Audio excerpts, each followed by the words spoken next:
প্রচার করতে। ওই দেখুন কপ্টার নামছে, কিন্তু কপ্টার যে নামছে প্রবল হাওয়া, ওই যে চালটা দেখতে পাচ্ছেন দূরে, দেখুন চালটা উড়ে গেল। গোয়ালপুকুরের ঘটনা আরও জানি একবার। আমার সঙ্গে গোয়ালপুকুরে জনসভা ছিল শ্রমিক ভট্টাচার্যের, সেখানে কপ্টার নামার ব্যবস্থা ছিল। তার আগেই সেখানে নামার সময় দেখা গেল, কপ্টার নামার সময় দেখা গেল একটা বাড়ির চাল উড়ে গেল। কাদের বাড়ির চাল, তারা কি বলছেন জানবো। আমার সঙ্গে চঞ্চল রয়েছে। চঞ্চল, দেখো অতনুদা, আজকে গোয়ালপুকুরের যে শাহপুর ফুটবল মাঠ, সেখানে বিজেপির জনসভা ছিল এবং বিজেপি প্রার্থী সরজিৎ বিশ্বাসের সমর্থনে আজকে বিজেপি রাজ্য সভাপতি শ্রমিক ভট্টাচার্য তিনি হেলিকপ্টারে যখন অবতরণ করেন শাহপুর মাঠে, শাহপুর একটি মাঠে দুটো ব্যবস্থা করা হয়, একটা হেলিকপ্টার প্যাডের ব্যবস্থা করা হয়, পাশাপাশি জনসভা ছিল।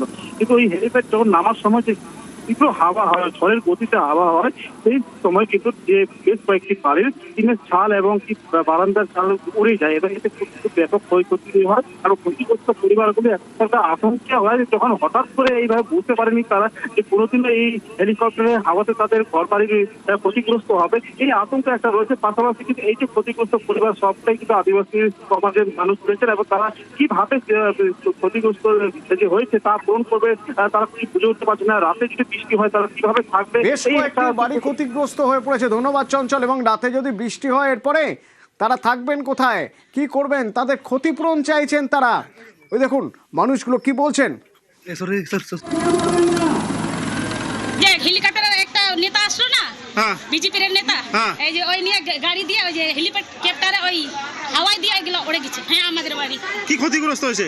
ক্ষতি তো এটা বাড়ি ঘর আর ওই যে ছিল আমাদের, মানে সব মানে বাড়ি ঘর তীরে চালটা উড়ে গেছে। হ্যাঁ, ওই যে উড়ে গেছে, দেখেন ওইদিকে আরো আছে। আমরা গরিব মানুষ, এই বাড়ি ঘর মানে ঠিক করতে হবে, তার মানে ওইটাই তোমরা দিয়ে দিবা। এটা হেলিকপ্টার দিয়ে ভাঙছে, বিজেপি নেতা আসছে কি আসছে, উড়ে হেলিকপ্টারটা এক পাক ঘোরালো, টিন সবগুলো তুলে গেল, মাটি যা ছিল সবগুলো ভেঙে দিয়েছে।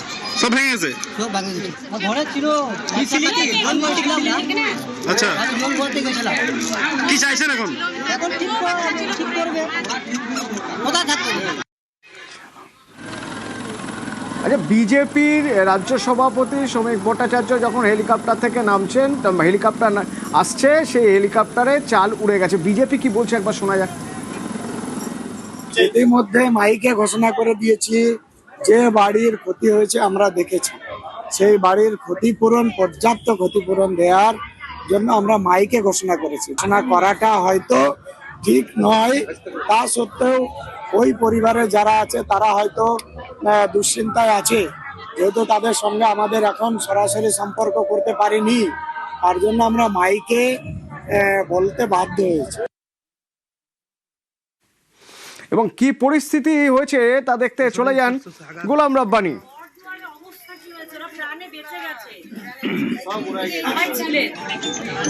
गुड इवनिंग मैम, ये जो है आपका अपना शाहपुर वानी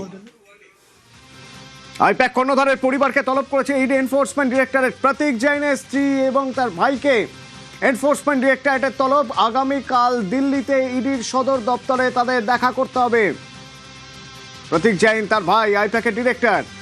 এর আগে প্রতীক জৈনকেও দিল্লিতে ডেকে পাঠানো হয়েছিল। ভোটের কাজ থাকায় প্রতীক সময় চেয়েছিলেন, কিন্তু প্রতীকের বিরুদ্ধে দিল্লি হাইকোর্টে ইডি। প্রতীক জৈনের স্ত্রী এবং তার ভাই পুলকিত জৈনকে ইডির তলব। আগামীকাল তাদের ইডির সদর দপ্তরে ডেকে পাঠানো হয়েছে।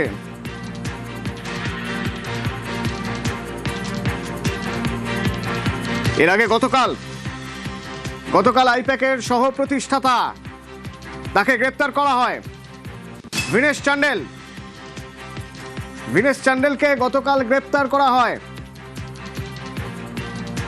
আইপ্যাকের সহ প্রতিষ্ঠাতা, অন্যতম ডিরেক্টর। আর্থিক দুর্নীতির অভিযোগ তার বিরুদ্ধে। 2রা এপ্রিল তার দিল্লির বাড়িতে এনফোর্সমেন্ট ডিরেক্টরেটের তদন্তকারীরা তারা তল্লাশি চালান, আর তারপর দিল্লি থেকেই গ্রেপ্তার করা হয় আইপ্যাক কর্তাকে।